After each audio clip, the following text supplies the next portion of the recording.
imagine celebrating your birthday, right? But not just, cake and friends in a room. Think bigger. Think a huge open digital space Yeah. where people from all over the world, some you've never even met face to face, gather to share how you've genuinely impacted their lives. Wow, that's quite a picture. It's definitely not your typical birthday bash. Exactly. It's this modern global celebration that feels, well, way more profound than just a party. It really is an extraordinary kind of demonstration, isn't it? It shows how real human connection can powerfully cut across physical distance, especially when it's built in these kind of unexpected online places. It feels like a new way of building community, actually. Welcome to The Deep Dive, your shortcut to being truly well-informed. We take your sources, dig out the most important bits of knowledge and insight. And deliver them with, surprising facts, Yeah. maybe a little bit of humor, just enough to keep you hooked. And today, we're diving into a custom-tailored journey. It's all about the pretty extraordinary world of Alberto Daniel Hill. Yeah, our mission here is to really unpack this notable idea, hosting a Twitter space for his birthday. And we want to highlight those comments from his friends, which are, well, often heartfelt, sometimes pretty funny too. We'll trace his whole evolution on Twitter, Yeah. from being this really private guy to a global advocate. And look at how that cemented his role, his relevance. And how people perceive his knowledge, which is pretty profound in cybersecurity and digital advocacy circles. Absolutely. And you're going to discover, as we peel back these layers, how sharing personal vulnerability, really sharing it, can actually become the foundation for massive global influence. Okay, let's get into it. So do it. So, first things first, we have to talk about this birthday party. It's just so unconventional. Right. Most of us, we think balloons, candles, maybe a dinner out. But Alberto Daniel Hill, Mm-hmm. he celebrated on Twitter Spaces, a live audio platform. And not just a small private thing either. No, not some hidden Zoom call. This was Yeah. public, live, openly put together by his friends for, well, anyone to listen in. What a concept. It really is. Yeah. And what's fascinating, I think, is how the idea itself came about. It says a lot about Alberto. How so? Well, initially, it was going to be a complete surprise party Oh. planned by his friend Tanya, who ended up hosting the space. Okay. But then Tanya decided to actually plan it with Alberto instead. So not a surprise in the end. Right.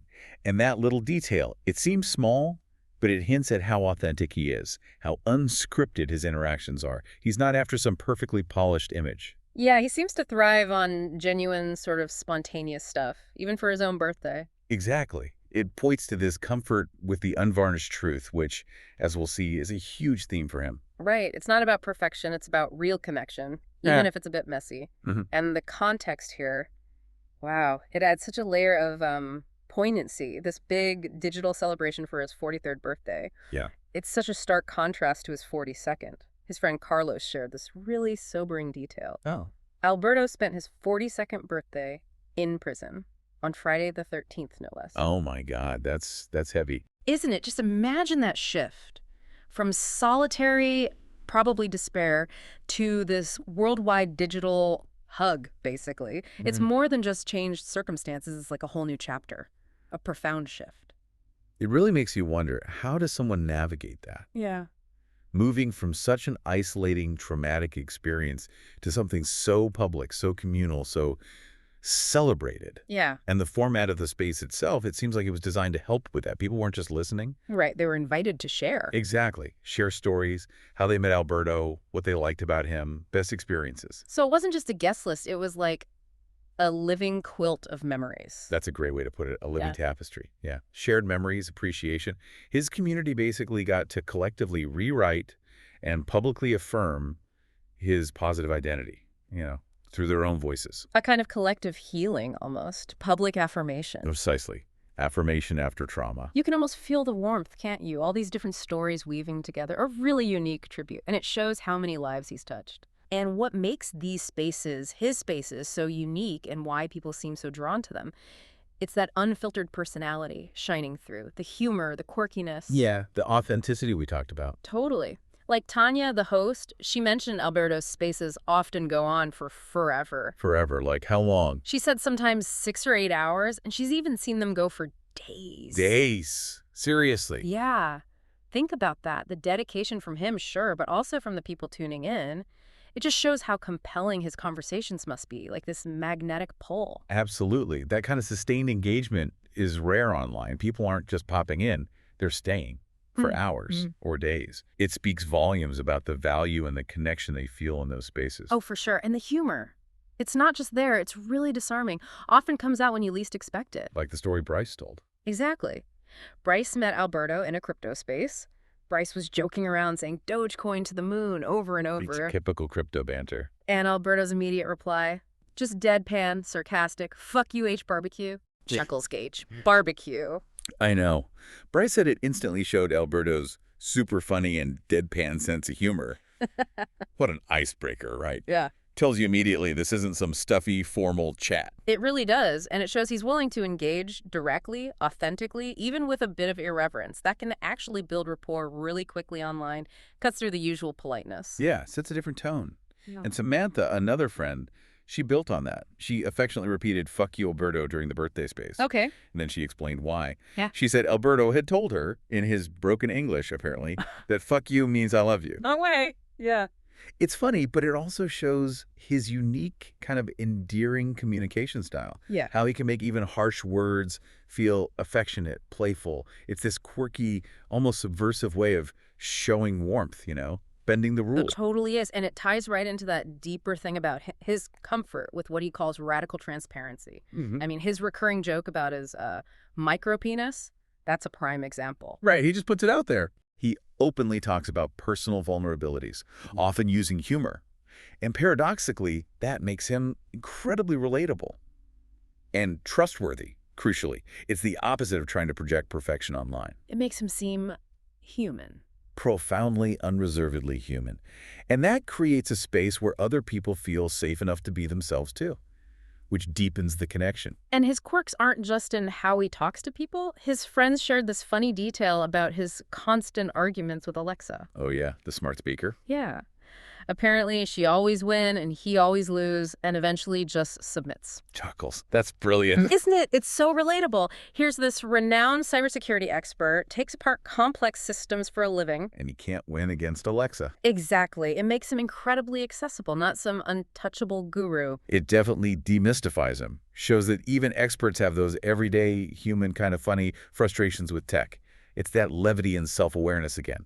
Makes him feel like one of us navigating this digital stuff. And then, totally different side of the music. Oh yeah, the singing. Friends like Amanda mentioned his impressive pipes and how much he loved singing 80s music during his spaces. What kind of stuff? They mentioned Guns N' Roses, Welcome to the Jungle, Rick Springfield, Jesse's Girl, Michael Jackson, Beat It, Scorpions, Rock You Like a Hurricane, like full-on belting them out. Wow, so he just breaks into song mid-space. Apparently. It shows these unexpected talents, his capacity for joy, and how he can lighten up even serious topics. It brings this different, vibrant energy you wouldn't expect. That blend the deep expertise, the sharp wit, and then boom, spontaneous 80s karaoke. That's got to be part of why his spaces are so compelling, so enduring. Right, it's not just a lecture. No, it's an experience.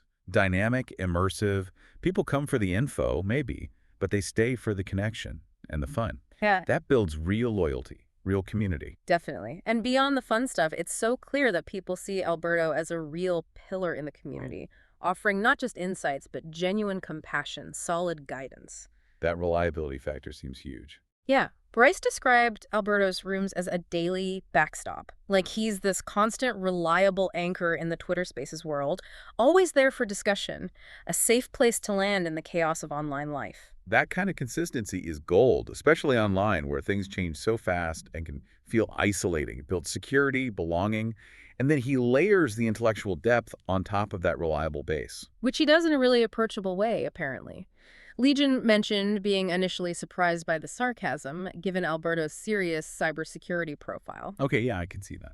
But Legion quickly realized Alberto is a master, and his spaces are always fundamentally about learning. But not boring learning. No. Legion said they're infused with suspense, a tincture of seriousness, fun, his banter, making complex stuff not just accessible, but actually captivating. It's like teaching without making it feel like school. That's a real skill. And PT, or Craig, echoed that, called Alberto super intelligent, but also very inviting and super kind. Inviting is a good word. Yeah, and PT specifically said Alberto opened his eyes to a whole new community, beyond his usual circles. Introduced him to different perspectives he wouldn't have found otherwise. So he's a bridge builder, too. Absolutely. Connecting different groups, fostering that cross-pollination of ideas, creating a really inclusive space, pulling people in from all over. And it's clear his empathy really hits home for people. Nain admired his compassion, tolerance, and understanding. hmm She emphasized how he always seems to try to help or try to be comforting, offering a shoulder to people who need it, that human touch, you know? In a digital world, that can feel pretty cold. Exactly. In a space where things can be superficial, he actively cultivates real connection, real care.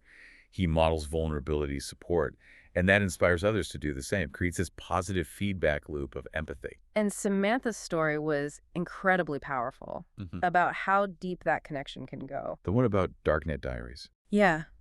She heard his episode, felt compelled to reach out, and it turned into this profound friendship. She credits Alberto with giving her a lot of confidence and, get this, helping her get back into the real world after a tough time. Wow. That's huge. That's life-changing impact, more than just making a friend online. Totally. It shows how his openness about his own struggles empowers others, turns pain into strength, connection into recovery. Proof that these digital spaces can be places for real healing. It really is a testament to the power of authentic connection. And Nick felt similarly. He said, people are drawn to Alberto because he's genuine and real, so passionate about his mission and just inspirational. Nick even said he loves Alberto like a brother. That speaks volumes, doesn't it? That familia bond. It's about authenticity and leadership, I think. When someone's genuinely vulnerable, passionate about something bigger than themselves, it doesn't just attract followers. It inspires deep loyalty, affection. Leading by example. P-Rock Country Mom told a story that showed Alberto's trust in his community. She recalled him inviting her to speak in a room where the conversation was just out of control, totally chaotic, and she stepped up and saved the room. So he trusted her to handle it. Exactly. It shows he trusts others, empowers them, even in messy situations. He knows how to steer things, even if it means letting someone else take the wheel for a bit. He empowers his community, doesn't just lecture them. Yeah, what kind of environment does it take for a host to trust someone like that? Yeah. Live unscripted. Oh. It comes from that ethos. He builds support, empowerment, knowing the strengths in his community, shared ownership. And finally, Q just summed it up perfectly. Called Alberto the common link, who brought so many of their shared friends together. The connector. Yeah. Emphasizing his central role. He's not just talking at people, he's building this vibrant, interconnected network, a true community builder. He's like a social hub, using spaces not just to broadcast, but to genuinely connect people, facilitating new relationships, strengthening old ones. His impact multiplies through the connections he helps create between others. Okay, so let's shift gears a bit and talk about Alberto's own evolution. His journey on Twitter Spaces is, well, it's pretty remarkable. From total obscurity to global visibility. It really is a striking transformation. Before his arrest, the whole Operation Bitcoins thing, he was, in his own words, very private. Didn't use social media much. Hardly at all. And get this, if you Googled his name back then, nothing. No hits, no results. He was basically invisible online. His life, his expertise, undocumented publicly. That's crucial context. Virtually untraceable digitally.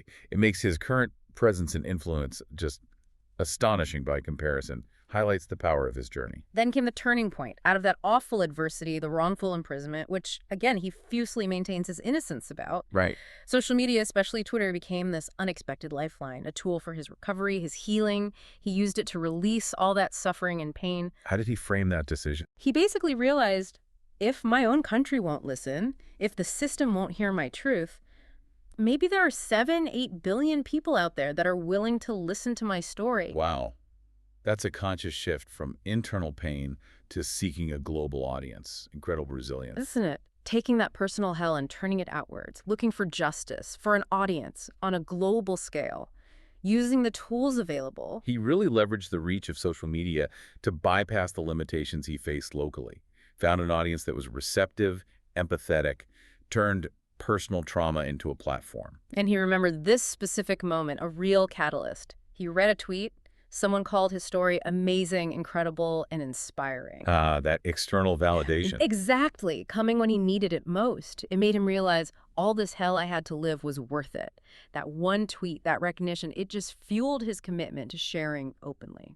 turned his pain into a mission. That's powerful. It wasn't just praise. It was affirmation of purpose, Hmm. validated his suffering as something meaningful, inspiring his radical transparency, showed him vulnerability could be strength. Which brings us right to Twitter Spaces as his platform for that philosophy.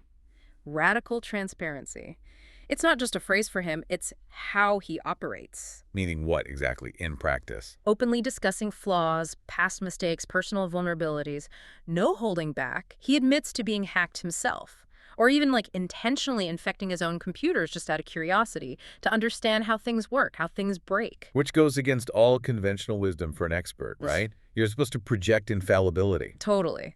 But he believes this approach makes him incredibly relatable and crucially trustworthy. Vulnerability as a strength, it breaks down that expert audience barrier. And when he admits his own security mistakes, it doesn't weaken his expertise. Right, it strengthens it. Yeah, it shows he gets the challenges people face empathetically, builds a different kind of trust. His imperfections become proof of his authenticity, his experience. And you see this in how he talks. He says very directly, I share a lot of things about me, my life, and why I do it for a purpose that I want actually to people believe and on show that I am genuine. No mincing words. None. He's even known to tell listeners, if you have a problem with me, you know where to find me. He's not hiding. He's right there, accountable. And that directness, it's not really confrontational, is it? It feels more like an invitation for real, open talk, a statement of accountability. Here I am, warts and all. Exactly. It builds that deep trust because people feel he has nothing to hide. He's committed to the truth, even his own. And the most striking example of this transparency having real-world impact, his fiancée. Oh, that story is incredible. He met her online, and she displayed this huge level of trust. She flew to Uruguay to meet him in person. Having never met him before, just based on his online presence. Right. And apparently she didn't even tell her family or friends initially, because she said she knew so much about him already through his public sharing. He wasn't hiding behind some name or anonymous profile. She felt she had the full picture. That's immense trust. It is. And then he, showing his own vulnerability and concern, sent her copies of his passport, his phone bill, for her to share with her family, for reassurance. Wow. It just powerfully shows how his digital philosophy translates into real-world trust. Genuine, mutual trust, strong enough to base huge life decisions on. It's not just about followers, it's about deep connection built on openness. Now, interestingly, he wasn't always this open to all online communities. He admits he initially saw the whole Web 3.0 and NFT scene as weird and strange and odd. Skeptical at first. Yeah, he even compared them to a strange cult, with everyone having similar profile pictures. Yeah. A very relatable reaction for many people encountering those spaces for the first time. That initial skepticism is important, though. It shows his current involvement isn't just hype.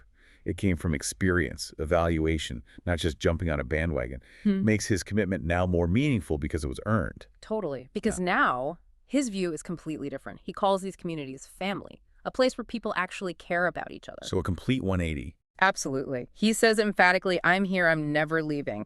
And the fact that he adopted an NFT for his own profile picture, even though it wasn't an animal, like many are, that shows deep engagement. It's part of his personal branding, his community identity now. He truly integrated. That whole arc just demonstrates his adaptability, his willingness to rethink things based on experience. He found real connection, real value there, turning skepticism into deep commitment, finding belonging in unexpected places. And his influence, it's not just stories and feelings, it's quantifiable. The numbers are kind of staggering. Like what? He's hosted over 1,900 Twitter Spaces, participated in more than 3,179, co-hosted 207. Wow. Okay, that's not just active, that's relentless. Yeah. Almost unparalleled dedication to the platform and his community. He's not just consuming or occasionally contributing, he's actively shaping countless conversations. And his spaces consistently draw people. They average 47 participants per live session.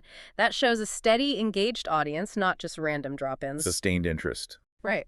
And his Twitter profile itself, 47,000 followers, 87,000 tweets. That's a massive, active online footprint. These aren't just vanity numbers. They point to real, consistent impact with a loyal community. That level of engagement really underscores his relevance, the value people find in his content, his story, the discussions he leads. It confirms his influence isn't just a blip, it's a sustained presence in the cybersecurity and advocacy world. So let's dig into that relevance and perceived knowledge. Because it's huge, it's foundational to who he is now. Okay. He's infamously known as Uruguay's first hacker jailed. That label comes from the 2017 Operation Bitcoins affair. In experience, he maintains his innocence about. Consistently, vehemently. But that traumatic event, that label, it's now undeniably central to his public identity, his advocacy for digital justice. It's the fire that forged his current influence. And it's precisely that experience that gives him such unique credibility, doesn't it? That label, initially a source of injustice and stigma, he's courageously flipped it, turned it into a platform, a source of lived credibility in cybersecurity. His story is his mission. And his story didn't just stay local, it blew up internationally. There was that Darknet Diaries episode. Number 25, right? Oh. That show's huge for these kinds of stories. Yeah. Hackers, cybercrime, the hidden internet. Exactly. And then Linus Neumann from Germany's Chaos Computer Club did this presentation, Never Underestimate the Stupidity of Law Enforcement. Focused on Alberto's case. It got 500,000 views in German alone. So massive international amplification. These platforms gave his story the reach it wasn't getting in Uruguay initially, turned a local injustice into a global case study on systemic failures, the human cost of misunderstanding tech, elevated his voice. And it wasn't just talk. The noise he made on social media, sharing his story relentlessly, it created real pressure for a government. Actual consequences. Yes. Direct, significant changes in Uruguay's justice system. High-ranking officials involved in his case. Removed. A whole new cybersecurity unit. Established, overseen by the principal prosecutor, trained by English professionals. Wow. And his case is explicitly named as the point of inflection, the direct reason for these reforms. That's extraordinary. How often does one person's advocacy, born from trauma, lead directly to that level of systemic government change? It's rare. Shows the power a single determined voice can have online. Public pressure can hold institutions accountable. And the irony, it's almost unbelievable, the ultimate turnaround. What's that? This guy that they threw in prison, the man they labeled and jailed, he's now been invited to advise the Uruguayan Congress on new cybercrime laws. No kidding. The system that jailed him is now asking for his advice. Exactly. Talk about full circle. From symbol of judicial failure to architect of future laws. That's more than irony. It's proof of the value of lived experience plus deep expertise. The system was forced, by pressure and evidence, to acknowledge its flaws and seek solutions from the very person it wronged. Sets a powerful precedent. Okay, so let's talk about that expertise itself, the depth and breadth of his knowledge. It's not just about the story. Right, the technical foundation. He's an accomplished computer engineer, ethical hacker, over 2 decades of experience. InfoSec, computer forensics, IT security management. He's got PMP certification. Project management professional. Rep. Shows a structured approach. Yep. And deep knowledge of ISO AFIS 27,000 standards, the international benchmarks for security management. These aren't just paper qualifications, they show a comprehensive, practical understanding. Absolutely vital. It means his influence isn't just his compelling story. It's built on solid technical expertise, professional rigor, systemic understanding. He combines that first-hand trauma with formal, certified knowledge. Potent combination. But it's not just book smarts. His expertise feels instinctive. He tells a story about finding critical vulnerabilities in a medical provider system, exposed 200,000 medical records. How did he find them? Some complex hack? No. First, he just tried admin for username and password, and it worked. Later, another flaw, just by tweaking a parameter in the URL in his browser. Simple things, but they revealed huge holes. That's brilliant. It showcases that practical acumen, their hacker's curiosity, his instinctive feel for systems, spotting basic critical flaws by just asking, what if I try this? Things others might miss.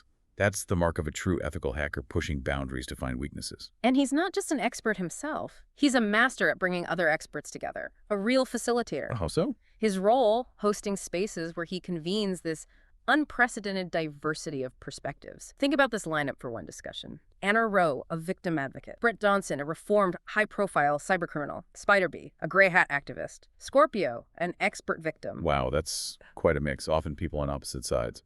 Exactly. And he gets them engaged in a 10-10 valued discussion on really tough topics. Romance scams, malware, AI's role in fraud.